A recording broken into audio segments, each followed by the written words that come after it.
Les tombeaux pyramidaux et la vallée des rois. Dernière demeure de puissants pharaons.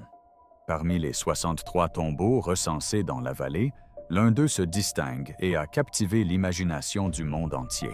Pour la première fois en plus d'un siècle, des archéologues ont mis au jour un authentique tombeau de pharaon, celui de Thoutmôsis II, resté enfoui pendant 500 ans. Pourtant, leur découverte s'avéra bien plus étrange que tout ce que l'on pouvait attendre des pratiques funéraires antiques. Un mur de pierre abrupte, haut de 1,4 m, se dressait majestueusement au beau milieu de l'entrée, bloquant complètement tout passage habituel pour y amener le sarcophage. Pourquoi un tombeau royal comporterait-il un obstacle aussi insurmontable aux portes de l'éternité? Quel secret recèlent ces marches de pierre et à quel dessein complexe servaient-elles? Explorons-les ensemble. L'absurdité de la barrière royale. En octobre 2022, une équipe archéologique mixte égyptienne et britannique, dirigée par le docteur Piers Litherland, a découvert l'entrée d'un tombeau caché dans les falaises abruptes du Wadi al-Gharbi. Le site se situait à environ 2,4 km à l'ouest de la vallée des rois. Ce lieu n'apparaissait que brièvement sur d'anciennes cartes archéologiques, sous la désignation C4. Personne n'avait jamais entrepris de fouilles systématiques sur ce site auparavant. En retirant les couches de terre et de pierre accumulées pendant des millénaires, les experts s'attendaient à découvrir une structure funéraire typique du Nouvel Empire. Ils prévoyaient un réseau de couloirs en pente menant directement à la chambre funéraire contenant le sarcophage d'une reine ou d'un membre moins important de la famille royale. Pourtant, la réalité à l'intérieur du tombeau C4 a rapidement bouleversé tous les précédents architecturaux connus. L'entrée du tombeau s'est révélée extrêmement étroite. Elle consistait en une simple ouverture grossièrement taillée dans la paroi rocheuse, mesurant moins de 40 cm². Après avoir rampé dans un tunnel de 10 mètres de long, les archéologues pénétrèrent dans un espace où la logique de l'architecture funéraire commençait à s'effondrer. Dans les tombeaux royaux classiques, le sol présentait une pente douce ou des marches praticables afin de faciliter le transport d'objets lourds. Dans la tombe C4, en revanche, le couloir d'entrée s'interrompait brutalement, suite à un changement de niveau important. Le sol du couloir se situait à 1,4 m au-dessus de celui de la chambre funéraire principale. Il ne s'agissait pas d'une pente naturelle ni d'une simple marche. C'était une paroi verticale abrupte qui divisait le tombeau en deux niveaux distincts, sans aucune transition fluide entre eux. Les mesures prises sur place ont confirmé que cette distance de 1,4 m correspondait à la hauteur de poitrine d'un adulte moyen. Les ingénieurs de l'Antiquité auraient dû procéder à une sculpture minutieuse et délibérée pour créer une telle interruption. Cependant, sa fonction semble totalement contradictoire avec celle d'un tombeau. Un sarcophage de pierre ayant appartenu à un pharaon de cette époque pesait généralement plusieurs tonnes, voire des dizaines de tonnes. Ses dimensions imposantes dépassaient largement la largeur du couloir. Déplacer un objet d'un tel poids et de telles dimensions par-dessus cette paroi verticale de 1,4 m de haut, sans aucun système de rampe, aurait constitué un défi technique extrêmement dangereux et illogique pour l'équipe chargée de l'inhumation. Descendre un sarcophage de plusieurs tonnes sans support solide risquait de détruire la structure en pierre ou d'endommager la momie qu'il renferme. De plus, les rapports d'études géologiques du docteur Judith Bunbury de l'Université de Cambridge soulignaient le mauvais état de conservation de l'intérieur, dû à des inondations répétées. Le tombeau se situait directement au confluent de deux cascades naturelles, le long de la falaise. Lors de fortes pluies, les eaux de crue chargées de boue et de débris s'engouffraient dans l'étroite entrée. Elles s'écrasaient ensuite violemment sur la marche de 1,4 m. Au fil des siècles, les sédiments accumulés se sont solidifiés en un bloc aussi résistant que du béton. Elle remplissait la chambre inférieure et recouvrait la base de la marche en pierre. Les spécialistes durent de longs mois de travail à l'aide d'outils manuels pour enlever ce dépôt durci. Ce n'est qu'alors qu'ils comprirent que, même lors de la construction récente du tombeau, la marche de 1,4 mètres faisait déjà office de barrière, empêchant toute entrée normale ou utilisation pratique. Le sentiment de confusion s'est accentué lorsque l'équipe de fouilles a étudié des tombeaux royaux voisins de la 18e dynastie, comme celui de la reine Hatshepsut, connu sous le nom de Ka-Fi-Vangt, ou celui du roi Thoutmôsis III, désigné Katla 34. Dans ces monuments, malgré leur complexité, les passages offraient toujours un accès régulier, propice aux cérémonies sacrées. Le tombeau C4, en revanche, semblait avoir été délibérément construit pour contrecarrer sa propre fonction. La marche de 1,4 mètre de haut ne servait pas de défense contre les pilleurs de tombes, car elle ne dissimulait aucune entrée secrète. Elle créait simplement une rupture brutale dans l'espace. Debout dans le couloir supérieur, contemplant la chambre funéraire vide, dévastée par les inondations, les archéologues étaient confrontés à une question très concrète. Si amener un roi à cet endroit était si difficile et périlleux, pourquoi l'avoir construit de cette manière précise? Toutes les hypothèses initiales concernant un tombeau royal standard commencèrent à s'effondrer. Les marques de ciseaux visibles sur les parois rocheuses près des marches prouvèrent qu'elles ne résultaient d'aucun travail inachevé ni d'aucune erreur de construction. Ces marques témoignaient d'une intention claire. Cette rupture dans le niveau du sol transformait le tombeau en un piège mortel pour toute tentative d'inhumation. L'enthousiasme initial pour les trésors potentiels fit place à une profonde perplexité au sein de l'équipe archéologique face à cette construction qui défiait les règles de l'ingénierie conventionnelle. Ils comprirent qu'ils ne se contentaient pas de fouiller un site archéologique. Ils se trouvèrent confrontés à une énigme physique, dont la réponse ne se trouvait pas dans les écrits religieux, mais dans cette mesure troublante de 1,4 mètre. La conclusion centrale de ce chapitre repose sur un fait indéniable. Si la marche de 1,4 mètre n'avait pas pour but de faciliter l'insertion de la règle, alors sa véritable signification relève d'une procédure tout à fait opposée. Une nouvelle logique commença à se dessiner dans l'obscurité du tombeau C. 4. Ici, chaque centimètre de hauteur sous le sol pouvait faire partie d'un plan bien plus pratique que tout ce que les égyptologues avaient imaginé jusqu'alors, la logique du renversement. Une fois les derniers travaux de dégagement des épais dépôts de boue achevés, une nouvelle perspective sur la structure de la tombe. C4 a commencé à se dessiner. Ceci a contraint les experts à revoir complètement leur approche. Au lieu d'observer depuis le couloir supérieur et de considérer la marche de 1,4 mètre comme un obstacle, les chercheurs ont commencé à observer depuis la chambre funéraire inférieure, en regardant vers le haut. De cette nouvelle position, le mur à hauteur de poitrine ne constituait plus un obstacle. Conformément aux principes de l'anatomie humaine et aux techniques de levage de charges lourdes, une hauteur de 1,4 mètre représentait la dimension idéale.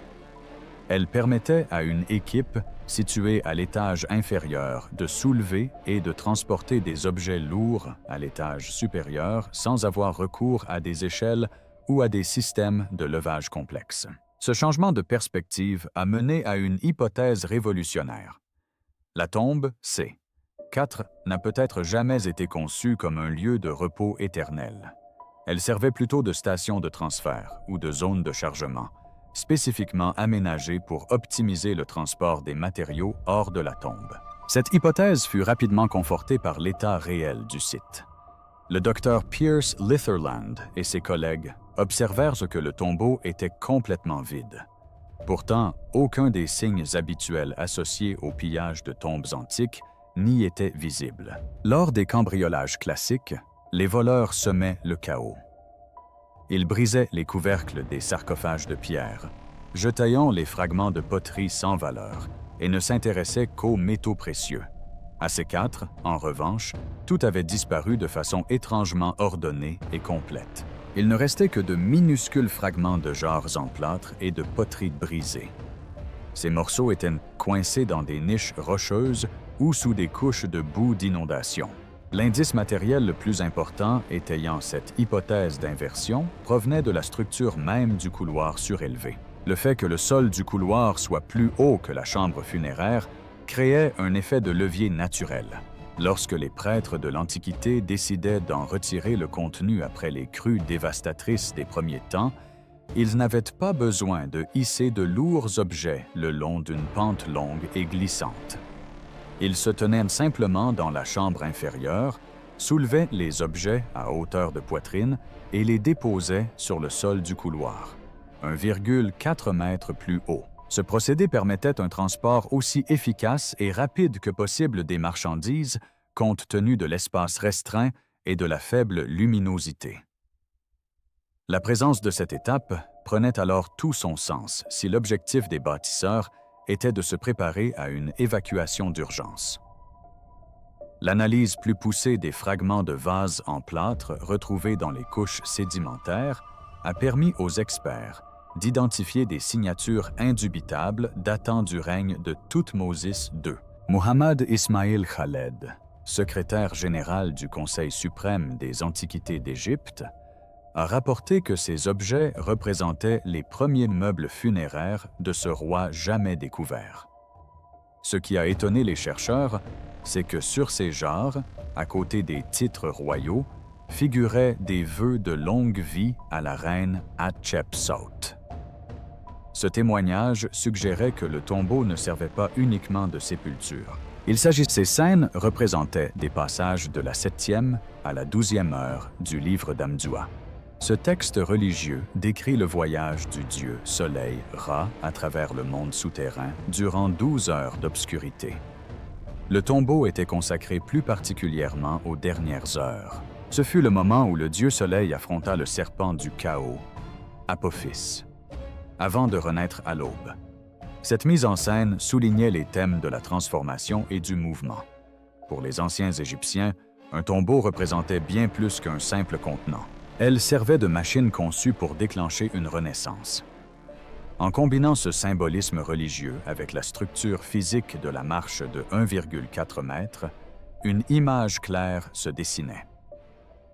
Le site avait été programmé pour libérer son contenu plutôt que de l'emprisonner à jamais sous terre. Le changement radical de compréhension des archéologues atteignit son apogée lorsqu'ils comprirent quelque chose d'essentiel. L'emplacement malheureux du tombeau, sous 2 cascades, n'était peut-être pas une simple erreur de la part du légendaire architecte Inéni. Au contraire, il aurait pu faire partie intégrante du plan d'ensemble. L'inondation immédiate du tombeau après la mort du roi offrit aux prêtres un prétexte parfait et religieusement acceptable pour évacuer la momie et les trésors vers un autre lieu secret. La marche de 1,4 mètres constitua l'outil technique précis permettant de mener à bien ce plan dans les plus brefs délais, avant que les eaux ne détruisent tout. Le tombeau C4 ne fut pas un échec des techniques d'ingénierie antique. Ce fut un succès éclatant dans une opération logistique habilement dissimulée sous l'apparence d'une catastrophe naturelle. La réaction des observateurs, d'abord perplexes face à une erreur apparente, laisse place à un mélange d'admiration et de malaise devant ce plan froid et précis. Nous comprenons que nous nous trouvons à l'intérieur d'une coquille vide qui a rempli sa fonction il y a 300-500 ans. La question centrale n'est plus de savoir pourquoi le sol était surélevé de 1,4 mètre. La nouvelle question est la suivante. Si toute la structure a été conçue comme une zone de chargement pour transporter les trésors, où menait exactement le roi et ses vastes possessions après avoir franchi cette marche? Où s'arrêtent-ils dans le labyrinthe des falaises thébaines? On admet alors que la logique de la demeure éternelle s'était complètement effondrée. La tombe C4 ne servait que de lieu de passage. La marche de pierre est le seul témoin d'une des plus importantes transmissions de pouvoir de l'histoire de la 18e dynastie. Une vérité encore plus grande sera révélée au chapitre suivant, tandis que nous suivrons les traces de ceux qui ont quitté cette chambre 300-500 ans plus tôt. La momie profanée et la lutte acharnée pour le pouvoir royal. Le lien entre la structure de la zone de chargement du tombeau C4 et la réalité historique n'est apparu clairement qu'après avoir comparé l'état de la momie du pharaon Thoutmôsis II avec les dimensions de la marche de 1,4 mètres. La momie de ce roi n'a pas été découverte dans le tombeau C4. Elle fut découverte en 1881 dans une cachette royale secrète à Deir el-Bahari, connue sous le code DB 320. L'analyse au rayon X et l'étude médico-légale des restes par des anthropologues modernes révélèrent des traces d'un transport violent et brutal. Ceci explique pourquoi un système de déchargement rapide, tel qu'une marche de 1,4 mètre, était devenu un élément essentiel de la conception architecturale de son tombeau.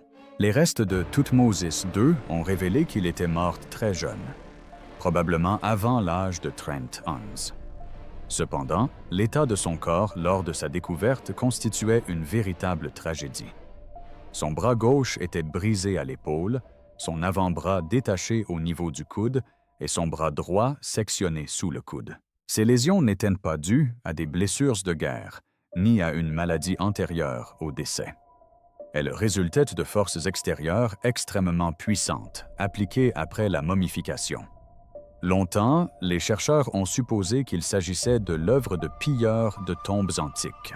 Mais, replacé dans le contexte de la tombe C4 et de son couloir surélevé, une hypothèse plus plausible a commencé à se dessiner.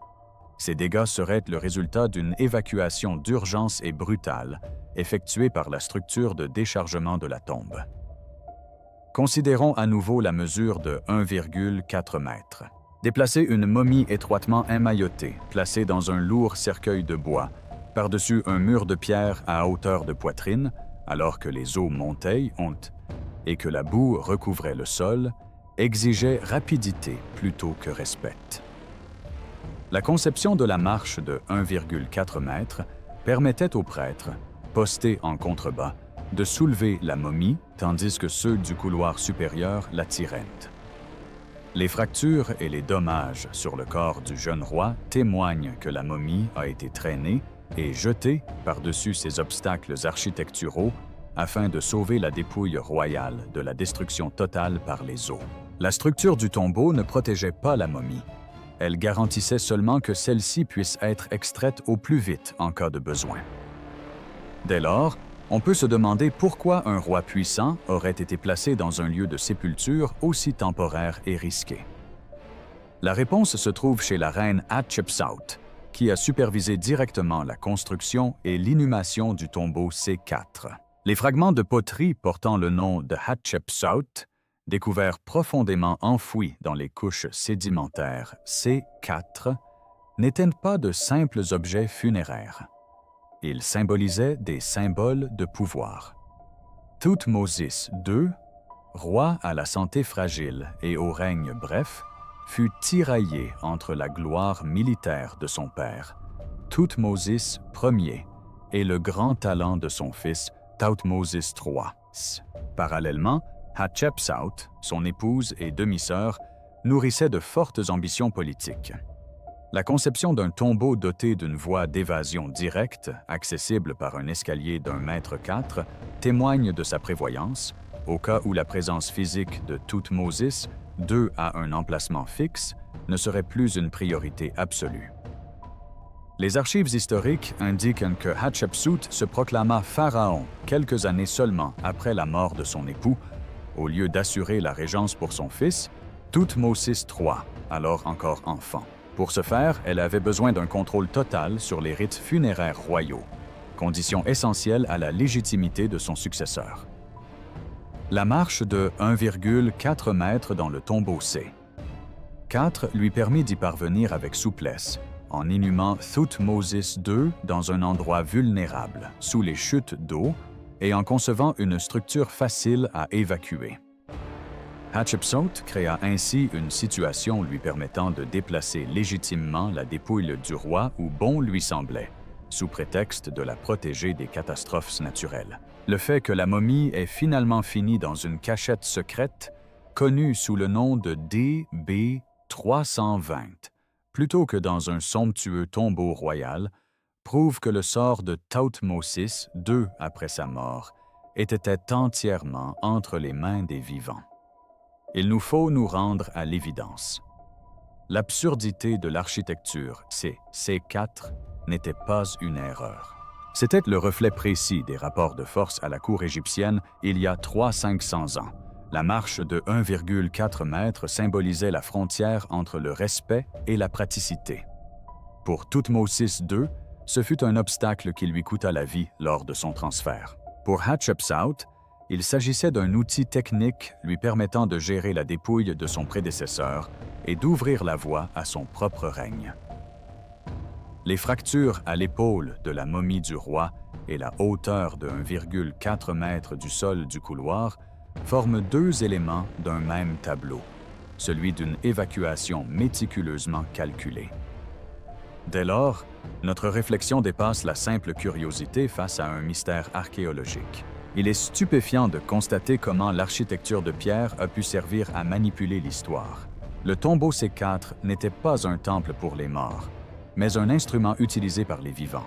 C'est précisément à ce moment que nous comprenons que le tombeau vide n'a pas été oublié.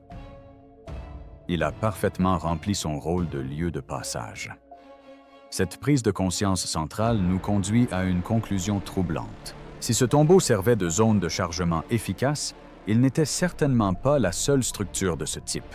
La pièce finale est l'espoir du véritable trésor. La découverte de cette marche de 1,4 mètre dans le tombeau de Thoutmôsis II a un impact considérable qui dépasse le simple décryptage d'une dynastie. Cette découverte a contraint l'archéologie à repenser entièrement la notion d'éternité chez les anciens Égyptiens. Pendant plus d'un siècle, on a considéré les tombeaux comme des chambres funéraires statiques. Or, l'architecture de C4 a introduit un concept novateur, celui d'un tombeau prototype conçu pour la circulation. Ce qui est étonnant, c'est que cette conception du sol du couloir surélevé n'ait pas été abandonnée après la catastrophe de C4. Au contraire, elle est devenue un élément architectural standard des plus grands tombeaux de pharaons des 18e et 19e dynasties. Cela laisse supposer que la possibilité de déplacer et de récupérer les momies était devenue une fonction préprogrammée au sein du système défensif et spirituel de la famille royale égyptienne. Des preuves attestant de l'existence d'un plan à plus grande échelle résident dans les couches géologiques situées au-dessus du tombeau C4. Les mesures géographiques effectuées par le docteur Piers Litherland ont révélé un détail stupéfiant. Pas moins de 23 mètres de couches de sédiments artificiels étaient empilées directement au-dessus de l'entrée du tombeau. Il ne s'agissait pas d'une accumulation naturelle de boue sur des milliers d'années. C'était le résultat d'un chantier colossal visant à enfouir l'entrée et à dissimuler la présence du tombeau.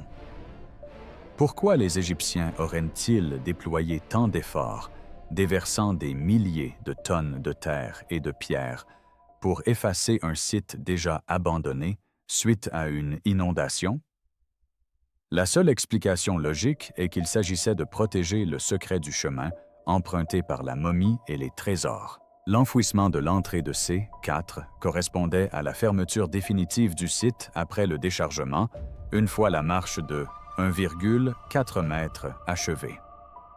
Ce détail a conduit les archéologues à formuler une hypothèse audacieuse, l'existence d'une seconde tombe. Si CT4 n'était qu'une station de transit destinée à gérer les inondations et les pressions politiques, alors il devait certainement exister une destination finale. Il s'agirait d'un véritable tombeau, où l'ensemble des précieux objets funéraires auraient été transférés. L'architecte Inéni, qui travailla pour 4 générations de pharaons et construisit personnellement le tombeau de Thoutmôsis II, a laissé des écrits énigmatiques concernant des travaux de construction que personne n'a vus et dont personne n'a eu connaissance. La présence de la marche de 1,4 mètres dans la tombe C4 est la signature d'Inéni. Cela montre qu'il avait prévu un système logistique pour sauver l'honneur de son roi après la destruction du premier tombeau par les inondations. Dans le monde de l'archéologie, le tombeau de Toutankhamon est considéré comme un miracle en raison de son état de conservation exceptionnel. Mais la découverte de C4 ouvre des perspectives encore plus prometteuses. Nous avons peut-être l'opportunité de découvrir un autre trésor royal intact. Non pas parce qu'il était bien caché, mais parce qu'il a été évacué avec soin grâce au système de plancher surélevé. Les précieux fragments de vases en plâtre, portant le nom de Thoutmôsis II, trouvés à C4, ne sont que des particules de poussière résiduelles dues au transport. Le véritable trésor, comprenant des chars sarcophages dorés et des milliers d'artefacts puissants, repose peut-être encore dans un lieu secret conçu par Inéni pour n'être accessible qu'après avoir franchi la zone de chargement C. 4. Le sentiment d'incertitude est à son comble. Nous comprenons que ce que nous savions de la vallée des rois n'était que la surface d'un système complexe, tissé de tromperies savamment orchestrées. Un tombeau n'est pas la fin d'un voyage, c'est un carrefour dans un réseau souterrain. Cette marche de 1,4 mètre est le seul vestige matériel d'un processus de déchargement secret qui a bouleversé le cours de l'histoire égyptienne. En scrutant l'espace entre le sol du couloir et la chambre funéraire, nous ne voyons plus une erreur architecturale. Nous apercevons les ombres de prêtres s'empressant de déplacer les derniers secrets d'une dynastie à la lueur vacillante des torches, tandis que le grondement des eaux de la crue résonne au loin. Nous concluons cette enquête non pas par une réponse satisfaisante quant à l'emplacement du trésor, mais par une transformation radicale de notre perception du passé. Le tombeau de Thoutmôsis II témoigne d'une vérité essentielle. Parfois, l'élément le plus précieux d'une découverte archéologique n'est pas ce que l'on peut toucher, mais la disparition systématique de ce qui aurait dû s'y trouver. La marche de pierre, haute de 1,4 mètre, restera à jamais un point d'interrogation dressé au cœur du désert, nous rappelant que sous les sables d'Égypte, l'histoire continue de s'écrire et de se redessiner sous l'action de mains invisibles. Le visiteur est alors plongé dans une profonde contemplation. Nous reconnaissons avoir été trompés par une structure vieille de 300-500 ans. Le vide du tombeau C4 est le plus grand succès de ceux qui l'ont bâti. Le secret ne réside ni dans l'or ni dans l'argent. Tout réside dans cette mesure précise de 1,4 mètre, la limite finale de la plus grande évacuation royale de tous les temps.